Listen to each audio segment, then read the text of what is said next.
Bom, então hoje nós vamos retomando, né, o segundo capítulo que nós estamos do livro Renúncia.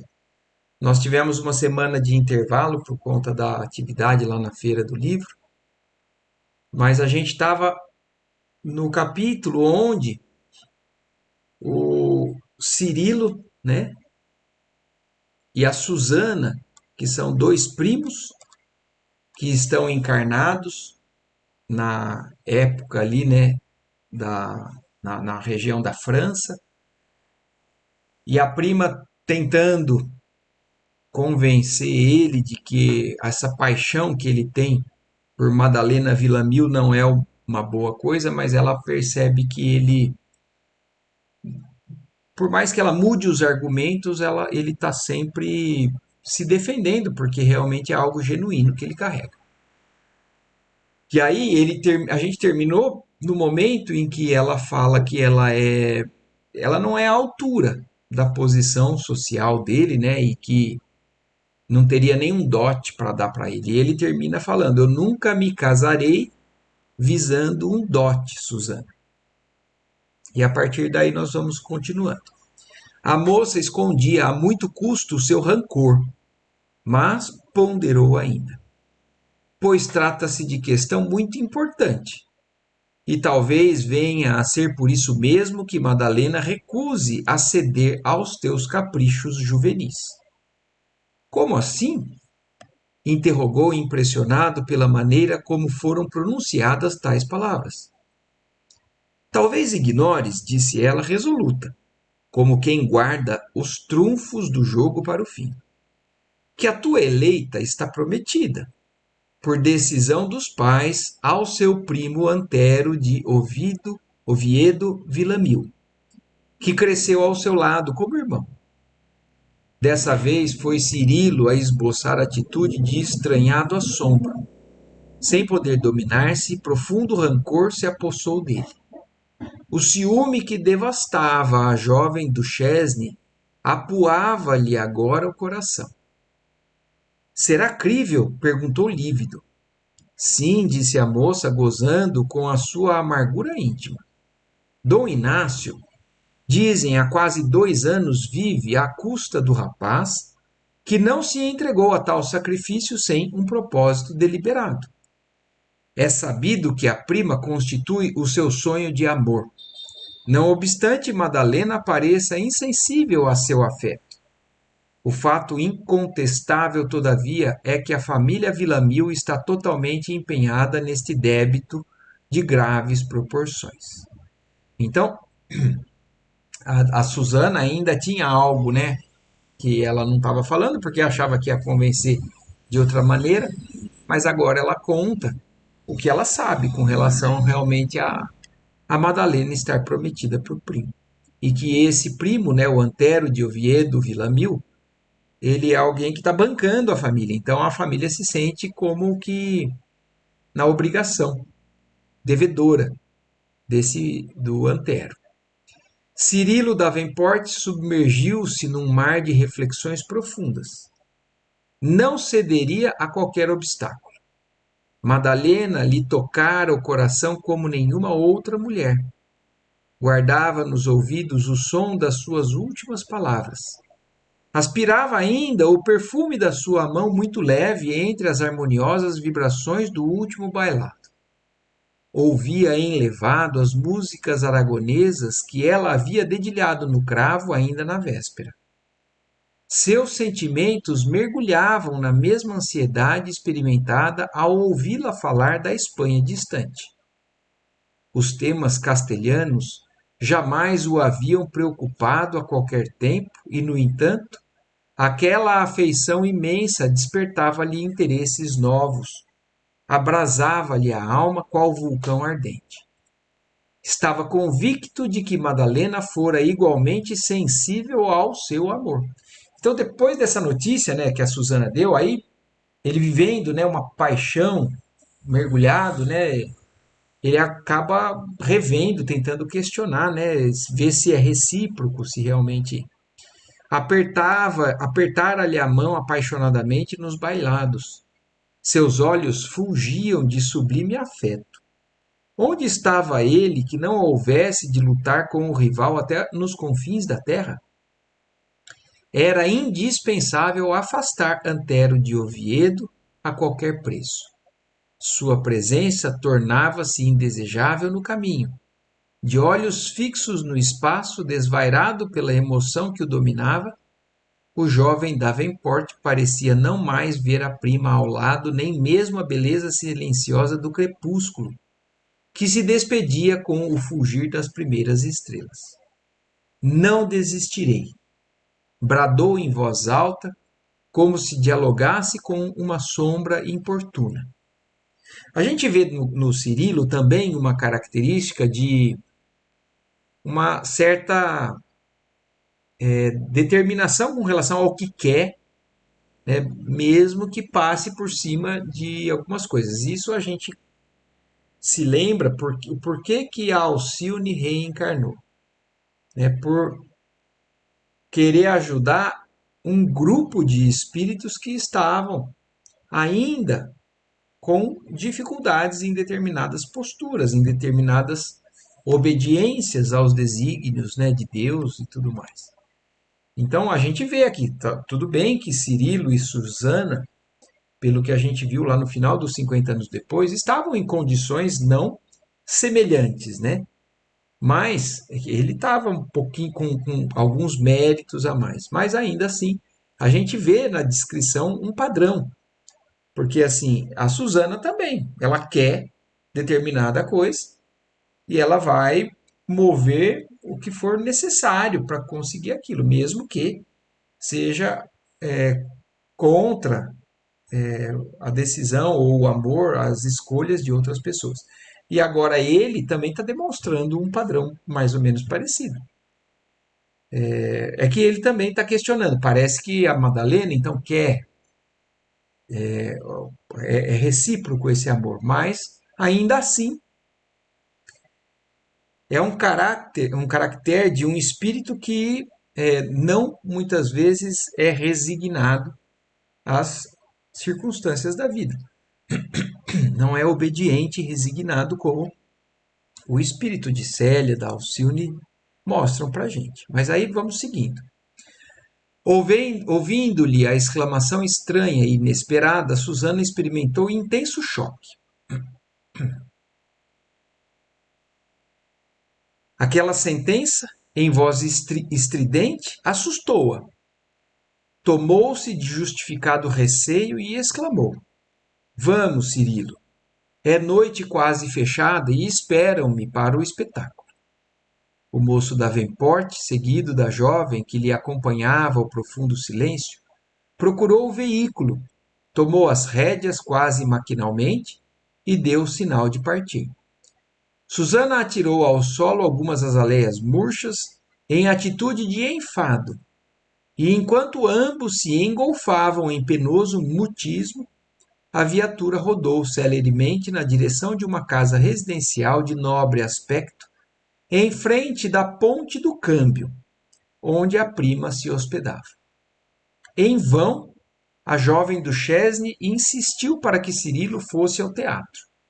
Debalde rogou que a acompanhasse ao interior doméstico, até ao interior doméstico. Ele recusou todos os convites afetuosos e, imprimindo ao carro nova direção, seguiu a galope para o seu hotel em São Germano. De quando em quando, o chicote estalava no dorso do belo animal que, então, parecia sofrer a mesma inquietação do dono. Depois de recolher o veículo a enorme galpão, destinado às carruagens da época, e conduzir o cavalo à estrebaria próxima, Cirilo Davenport, sufocado por angustiosos pensamentos, saiu à rua, ansioso por banhar a fronte atormentada nos carinhosos ventos da noite. Atravessou ruas e praças, engolfado em vastas meditações, alheio ao grande movimento de pedestres e viaturas ao longo dos caminhos. Não se deteve senão no mundo íntimo, inquieto por conchavar e resolver os problemas torturantes. chegar à conclusão de que a existência se lhe transformaria em breve tempo. Não podia suportar sem graves danos a continuidade das estroinices da juventude, e o conhecimento de Mademoiselle Villamil induzia-o a pensar seriamente no matrimônio. No entanto, como encontrar a equação justa? Depois de certo período de estudos em Paris, prosseguia em serviço na Sorbona, onde a sua remuneração era regular, sem contudo permitir quaisquer perspectivas de futuro financeiro. Então, no apertar da situação, né, ele já estava pensando não somente em se aproximar da Madalena, mas agora ele quer, inclusive, já pensa em casamento. Mas aí passa tudo pela cabeça, né? Não tem condições financeiras de já me casar. Seu pai, Samuel Davenport, chamara-o mais de uma vez, aguardando-lhe a presença na Irlanda do Norte, onde possuía valiosa propriedade rural, apesar dos golpes sofridos. Como resolver a situação? Deveria casar e partir para as ilhas ou visitar antes o lar paterno para consorciar-se depois. Naquela época, a gente tem que considerar, né, que cada viagem, cada comunicação não é tão simples assim, né? Então ele estava, eu me caso ou volto para a Irlanda para conversar com os meus pais, falar da minha ideia de querer me casar, porque ele estava na França, a Irlanda não é tão longe, mas naquele tempo demandavam um tempo enorme, né? E aí ele estava na dúvida, porque na primeira hipótese, quer dizer, casar-se e partir depois para as ilhas, então resolver logo o assunto com a Madalena e depois já ir para lá de vez, sua atitude poderia ocasionar sérios atritos com a família. Na segunda, quer dizer, primeiro visitar os pais e depois voltar a se casar, o intruso Antero poderia sair vencedor e anular-lhe os planos de felicidade. Então, é por isso que isso está atormentando a cabeça dele. Essa informação que a Susana deu do casamento prometido requer pressa. Recordou a simpática figura do tio, que sempre lhe entendera e amparara o coração nos momentos difíceis, e considerou a possibilidade de ir a Blois, a fim de ouvi-lo. Então ele tinha um tio mais próximo e que seria alguém que ele poderia desabafar e ouvir o conselho antes de precisar chegar até o pai, né? A família na Irlanda. Concluiu consigo mesmo que, tendo combinado com Madalena um encontro junto à igreja de Nossa Senhora na noite seguinte, faria a viagem logo após o novo entendimento com a jovem, que lhe enchera o coração de sonhos miríficos. Então ele já tinha combinado com ela de se encontrar na noite seguinte. Então ele falou: não, eu vou ver meu tio, o Jacques Davenport. Mas depois então que ele se encontrasse novamente com a Madalena. Após atravessar imenso labirinto de reflexões, voltou ao hotel muito depois da meia-noite, recolhendo-se ao quarto extremamente nervoso, só conseguindo dormir alta madrugada. No dia seguinte, atirou-se ao trabalho comum de alma inquieta, pensamento voltado para a noite, quando teria o júbilo de rever a bem-amada e renovar as doces emoções do espírito. Muito antes da hora marcada, Cirilo postava-se à frente da majestosa catedral, andando de um lado para o outro. A fim de evitar a curiosidade de transeuntes audaciosos, penetrou no santuário, em cujo interior magnífico permaneceu por instantes. Seus olhos eram indiferentes aos tesouros artísticos que os cercavam. Os capitéis preciosos, os arabescos dourados, os baixos relevos, as estátuas maravilhosas, diluíam-se numa atmosfera de sonho. Eu vou fazer uma observação aqui, porque para que a gente entenda muitas vezes, né, o que são os nossos relacionamentos mais afins, né, mais íntimos. Então, imaginem a cena disso que a gente está vivenciando aqui pela descrição, né, no livro Renúncia. Mas sabendo que é o espírito de Elvídio Lúcio e de Alba Lucínia, que já foram marido e mulher há 1000 anos atrás. Então, por isso que existe essa afinidade, essa paixão, né? Ainda com necessidade de ser domada, mas não é de graça, não é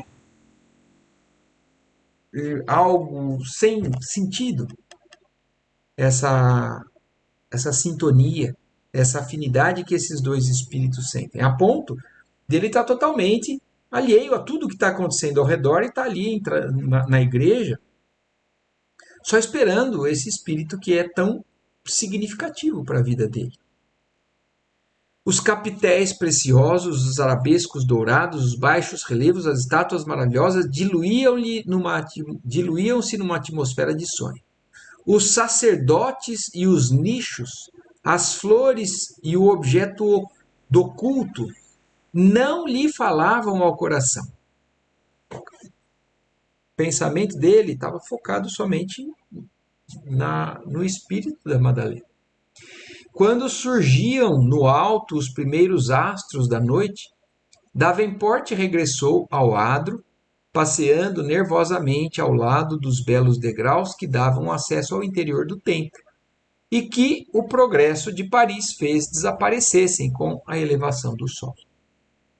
Entre aflições singulares, observou atento uma carruagem que parou nas proximidades, dela saltando 3 galantes criaturas em demanda ao santuário.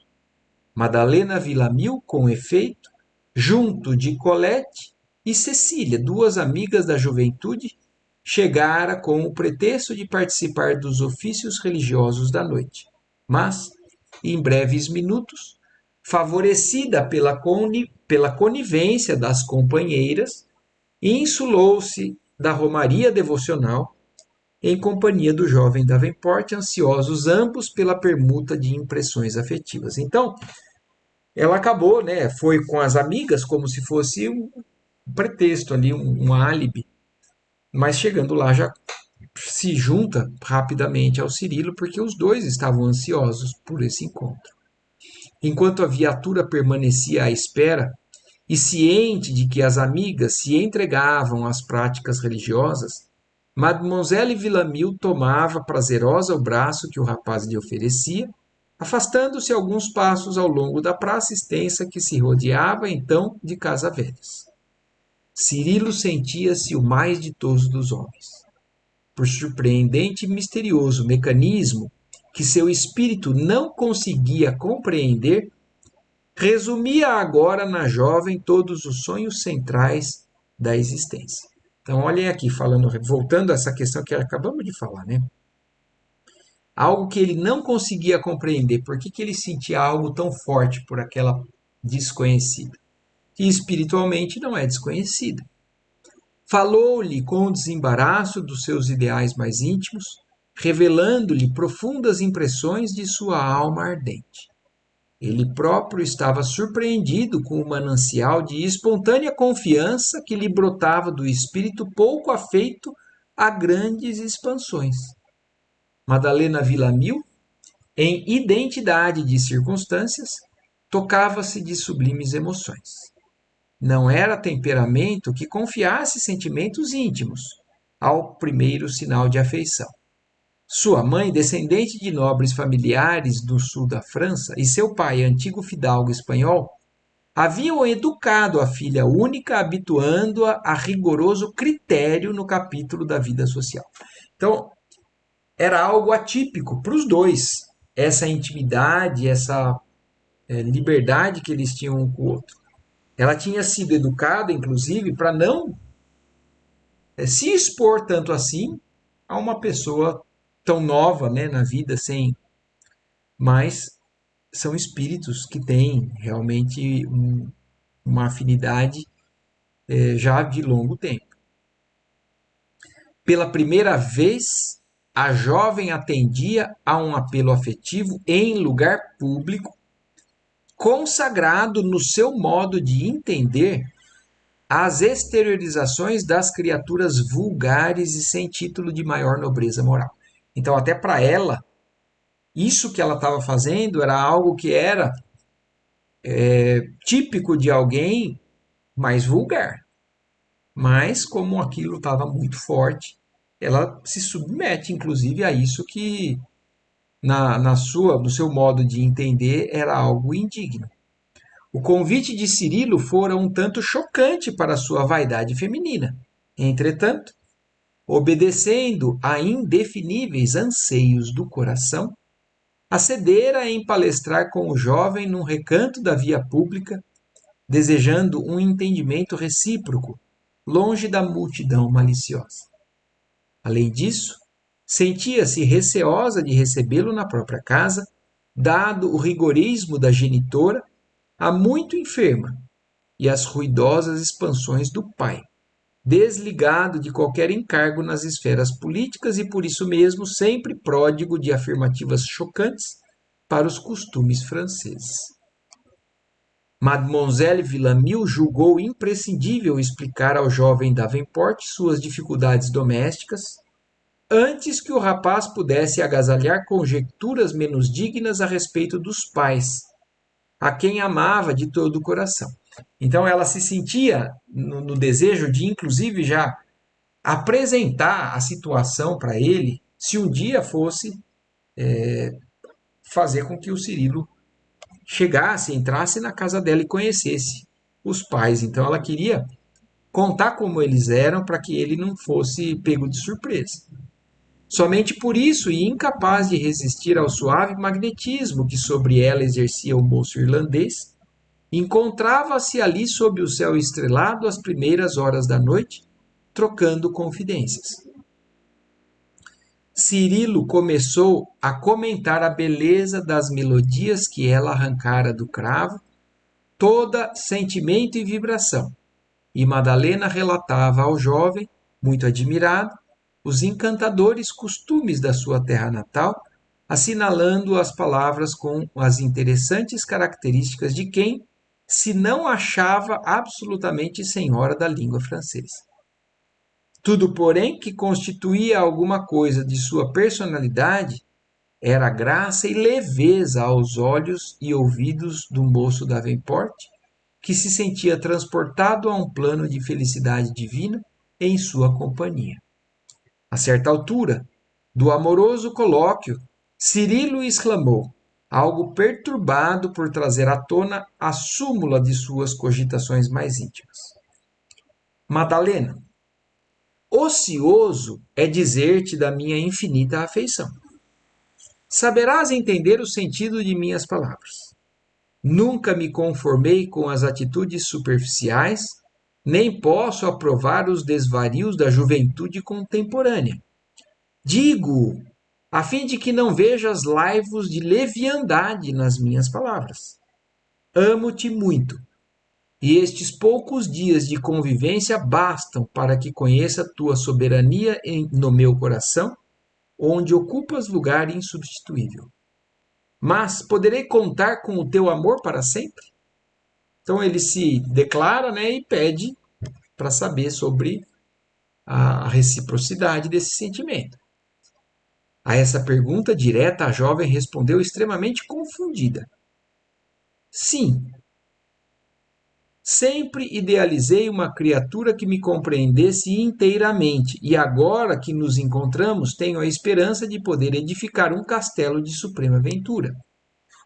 Desde a noite em que nos vimos pela primeira vez, sonho contigo e antevejo as alegrias de um lar povoado de flores e de filhinhos. Ela, toda ruborizada, elevava-se nas asas do amor, de emoção em emoção, aos páramos do sonho. Aquelas palavras representavam a deliciosa música que os seus ouvidos esperavam de há muito tempo. Então, é recíproco. Mas ela também não esperava algo tão rápido, né? Tão de pronto. O moço Davenport era o cavalheiro do seu ideal. A sua voz cariciosa e dominadora penetrava-lhe o íntimo como perfumado sopro de vida. Queria falar exprimindo seus sentimentos mais nobres, A emoção, contudo, embargava-lhe a voz, enquanto o coração desejava prolongar ao infinito aquele instante divino.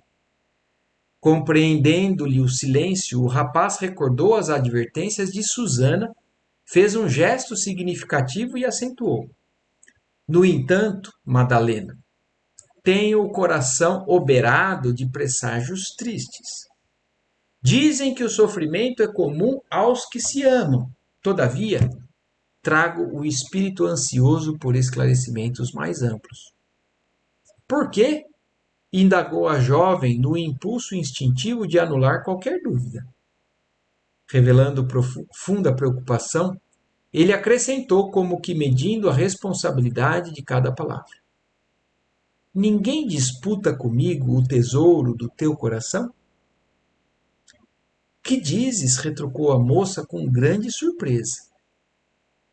Sinto que tua alma se dirige ao meu coração como fonte cristalina de verdade, acrescentou Davenport, acentuando as palavras. Acredito na tua sinceridade e nem seria lícito duvidar dos teus sentimentos. Mas, quem sabe, Madalena, teus pais te destinam a outrem que te mereça pela fortuna que não possuo ou pelos títulos que também me faltam? A essa altura, sua voz tornou-se enternecida e comovedora, qual a de uma criança disposta a resignar-se com os obstáculos, não obstante seu violento desejo. Aqui, ó. Aqui a gente vê esse contraste daquilo que eu chamei a atenção para a personalidade do Cirilo, né, do Ovídio Lúcio. Já tem uma tendência de resignar-se, né, de obedecer, não obstante seu violento desejo. Então, o desejo ainda que ele carrega dentro dele, talvez seja capaz de violentar essa obediência, essa situação. A jovem, por sua vez, como se despertasse de um sonho, começou a chorar convulsivamente. Então, ela estava se entregando, mas a hora que ela percebe que realmente ele está tocando num assunto delicado, ela cai em si e começa a chorar. A imagem do primo torturava-lhe agora o pensamento, como se recordasse um verdugo cruel. Então, ela não tem uma afinidade pelo primo, o Antero de Oviedo, que ela realmente está prometida a casar. Então, se pelo Cirilo ela tem um amor, uma simpatia, uma afinidade muito profunda, pelo primo ela tem como se fosse um verdugo cruel.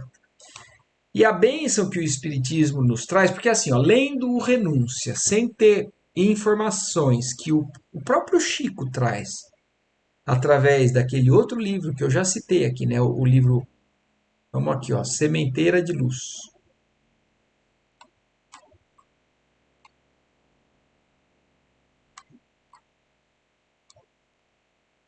Sementeira de Luz.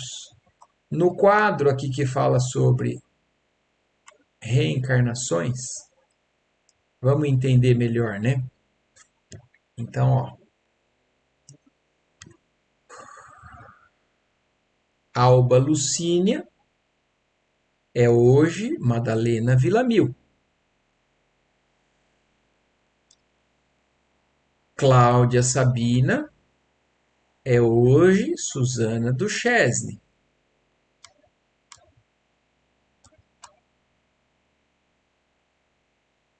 Calma que eu pulei provavelmente. Cadê? Aqui, ó. Elvídio Lúcius é hoje Cirilo Davenport. E quem é? Então, Antero de Oviedo Villamil. Lólio Úrbico. Então, a gente começa a entender o porquê das aversões e das simpatias. E não só isso. Eu volto a citar isso, que é algo que eu fico pensando quando eu leio esses livros. A espiritualidade, o maior, coloca esses espíritos próximos. para que eles resolvam o assunto. Eles não é resolver o problema, não é tirar da frente. É claro que em determinado momento, às vezes nós não estamos prontos para lidar com determinadas situações, mas o que, que é o objetivo? Nós nos prepararmos para poder resolvermos a situação de frente para ela. Então, imagine, Antero de Oviedo Villamil é primo da Madalena Villamil, que foi Lólio Úrbico e que foi a Alba Lucínia. O Lólio Úrbico, aquele que invadia a casa, insistia nas viagens do Elvídio, passando por cima da decisão da Alba Lucínia, que já tinha dito várias vezes, para que ele esquecesse aquele amor. Mas eles estão de novo de frente um para o outro. Então, voltando aqui, olha lá, a imagem do primo torturava-lhe agora o pensamento como se recordasse um verdugo cruel. O Lólio Úrbico era um verdugo cruel para Alba Lucínia, mas isso 1000 anos atrás. Lembrava as lutas domésticas, os enormes débitos do genitor para com Antero de Oviedo, as combinações de ambos para o seu futuro matrimônio com sacrifício dos seus ideais, e não conseguia dissimular a imensa dor que lhe avassalava o coração sensível ante a possibilidade de perder Cirilo, compelida pelas humanas convenções a renunciar à sua união com o jovem em cujo espírito adivinhava a fonte de todas as sublimes compreensões de que sua alma necessitava para ser feliz. Então, para eles, a felicidade estava depositada numa condição, numa situação de vida encarnada. E muitas vezes nós, como espíritos, estamos aprendendo que não são as circunstâncias que nos fazem felizes, e sim a obediência às leis divinas, nos trazendo paz de consciência. É o dever cumprido a nos trazer essa serenidade, essa paz. Mas ainda quando nós depositamos a nossa felicidade em expectativas depositadas em pessoas ou situações, nós ainda estamos sujeitos à infelicidade. Entregava-se assim a copioso pranto, enquanto o moço irlandês, comovidíssimo, tomava-lhe a cetina à mão, cobrindo-a de beijos. Não chores, Madalena. O amor confia sempre e acreditas, acaso, que sou de todo inútil? Recordando as palavras impiedosas de Susana, que aquelas lágrimas confirmavam, assumiu atitudes decisivas e acrescentou: ninguém poderá impor-te um casamento contra os teus desígnios. Se me amas, saberei defender-te até aos confins do mundo. Não pertencerás a qualquer miserável truão, apenas por circunstâncias mesquinhas de 1000 francos a mais ou a menos. O dinheiro jamais entrará em nossos planos de felicidade. A filha de Dom Inácio enxugou as lágrimas depois de ouvir-lhe as ponderações consoladoras e afetuosas, e, atendendo-lhe aos apelos, relatou minuciosamente as dificuldades da família desde os tempos de Granada, assinalados por grandes lutas. Nascera nessa famosa cidade espanhola, onde o pai desempenhava cargos políticos de certa relevância. Tivera uma infância risonha, mas, desde a fase dos primeiros estudos, vivera quase que absolutamente reclusa num convento de Ávila, onde o genitor procurava enriquecer-lhe os dotes intelectuais. Nos poucos dias do ano, quando feriava no ambiente doméstico, seguia de perto, porém, os sofrimentos da genitora que recrudesciam de tempos a tempos em vista das extravagâncias paternas. Quando abandonou definitivamente o educandário religioso, seus pais já se encontravam em Madrid, para onde se mudaram com enorme dificuldade. No vórtice de acerbos tormentos morais, sua mãe encontrara único arrimo em Antero.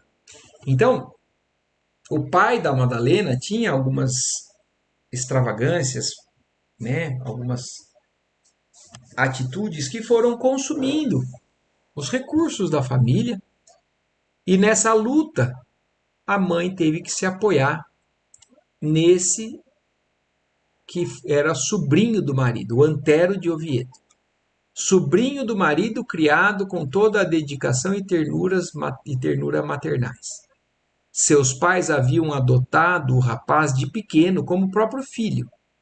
Então, os pais da Madalena adotaram ele como um próprio filho. Antero era um homem de psicologia difícil, em virtude dos sentimentos condenáveis que sabia dissimular com habilidade. Então, ele carregava, né, sentimentos que ele escondia, mas que ele carregava. Então, era uma pessoa, um homem de psicologia difícil, mas que, em sua ausência nos estudos e nos desvios constantes de seu pai, apresentava dotes apreciáveis aos olhos de sua mãe, de que se fizera sustentáculo e consolação.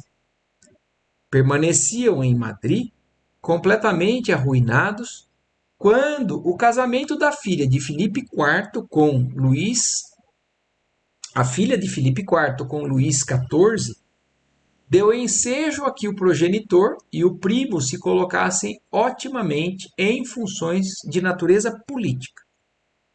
Desde 1660, estavam em Paris, cheios de esperança numa vida nova. Dom Inácio, no entanto, não conseguira permanecer no cargo senão por alguns meses, porque se incompatibilizara com a corte em vista da sua crítica franca aos atos de sua majestade. Então, o Dom Inácio, pai da Madalena, era uma pessoa difícil, né? Despachada, pelo jeito não tinha travas na língua, né? E por isso não conseguiu, apesar de ter conseguido um emprego perante, né, os mais importantes ali do reinado na França, ele criou problema e acabou, então, não continuando no cargo. Leal amigo da infanta espanhola, não conseguia suportar calado as humilhações penosas infligidas à rainha, que se socorria da religião com santificada paciência, de modo a tolerar e esquecer os desvarios amorosos do real esposo. Ciente dos seus protestos firmes, o soberano demitira-o do cargo e Antero de Oviedo só foi conservado em suas obrigações remuneradas por influência dos amigos de Maria Teresa, que lhe mantiveram os proventos com alguma dificuldade. Havia quase 2 anos, a família vivia às expensas do rapaz, não obstante a tristeza que semelhante situação lhe causava. Então, as circunstâncias da vida ali, da família, colocaram eles todos nas mãos do Antero de Oviedo, viviam dependendo dele, né, dos recursos dele. Seu pai, continuava Madalena, de olhos molhados, era um generoso coração, mas alimentava inveterada paixão pelo jogo. Então, aqui, ó, a questão da fraqueza, né, então, do pai da Madalena, que então ele tinha essa paixão inveterada pelo jogo, que era então onde ele também se comprometia cada vez mais. Tal obsessão acarretara o desbarate de todos os bens que possuíam, e após lamentáveis aventuras, nada lhes ficara do passado feliz. A genitora resistira heroicamente aos reveses da vida, mas sofria agora do coração, passando os dias na expectativa angustiosa da existência que se extingue e a morte que se aproxima. Mademoiselle Villamil fez longa pausa a fim de enxugar as lágrimas abundantes, enquanto Cirilo acariciava-lhe a mão comovidamente. Em seguida, evidenciando grande embaraço por ver-se constrangida a versar tão delicado assunto, começou a falar com mais enleio dos propósitos paternos de casá-la com o primo. Então aí ela chegou, contou toda a história da vida dela, chegando ao fato de que realmente os pais tinham a intenção de casar com o primo. E contou que este, por vezes, já lhe havia falado de amor, ao que se esquivava ela sempre com enorme repugnância. Alimentava o desejo ardente de lançar-lhe em rosto a negativa formal, com o desprezo que essa união lhe inspirava, mas continha-se a custo, considerando o reconhecimento da mãe enferma e a situação do pai, que devia ao pretendente alguns milhares de francos. Nesse ínterim, o jovem Davenport, mal disfarçando o ciúme que o devorava, interpelou-a, exclamando: Mas teu pai, a quem consagras tão grande veneração, teria coragem de vender a felicidade da filha por um punhado de miseráveis escudos? Não creio, disse a moça convictamente, demonstrando a sinceridade de sua confiança filial nos grandes olhos, onde esplendia a candura das suas 19 primaveras. Meu pai, apesar das estroinices, tem sido o meu maior e melhor amigo. Cirilo guardou-lhe a destra entre as mãos, com infinito carinho, ansioso por confortá-lo. Depois de alguns instantes em que o silêncio de ambos era mais eloquente que as expressões verbais, a jovem Villamil, como se fosse arrebatada à longínqua impressão do passado, perguntou inesperadamente: Cirilo, acreditas nos adivinhos? Ora essa, por que perguntas? Exclamou intrigado. É que, ainda em Granada, disse Madalena com muita simplicidade, numa de minhas rápidas visitas ao lar, estava à porta de Alhambra, com algumas colegas de estudo, quando fomos atraídas por um ancião que lia o destino dos transeuntes interessados em sua ciência estranha. Então ela está contando que lá atrás, um dia alguém, né, veio e leu como se fosse ler a sorte, né? Atendendo à brincadeira geral, aproximei-me e dei-lhe a mão. Ele pareceu meditar um momento e falou: A menina é bem nascida, mas não é bem fadada. Depois de fixar-me nos olhos com expressão inesquecível, não mais sorriu e continuou aconselhando-me: Prepara-te, minha filha, e une-te à fé em Deus, porque teu cálice no mundo transbordará de amargura. Olhem que interessante essa passagem do livro. Nos mostrando, bom, a gente já entende que existem projetos reencarnatórios. Então, apesar de nós termos o livre-arbítrio e decidirmos algumas coisas, as provas maiores, a gente já entende através do estudo do Livro dos Espíritos que elas estão determinadas, que nós vamos ter que passar. E olhem que interessante. Então, o que algumas pessoas que têm sensibilidade, mediunidade, como esse adivinho aí, o de conseguir acessar o planejamento reencarnatório desse espírito. Então ele falou: você é bem nascida, mas não é bem fadada. Se una a fé em Deus, porque o teu cálice no mundo transbordará de amargura. De certa forma, isso também é um auxílio divino. Porque ele te deu uma recomendação, ele deu uma recomendação, não falou para ela desiste, falou assim: una-te à fé em Deus, porque você vai ter uma vida cheia de provações. Não viver, e ele continua falando, olha, não vivemos apenas esta vida. Temos existências várias e a tua existência atual é promissora de tempos afanosos para a redenção. Então, olhem isso. apesar de parecer algo desestimulador, não. Provas difíceis, se bem suportadas, levam a condições muito melhores. Então, a tua existência atual é promissora para a redenção. Suas palavras me impressionaram a ponto de me fazerem chorar copiosamente.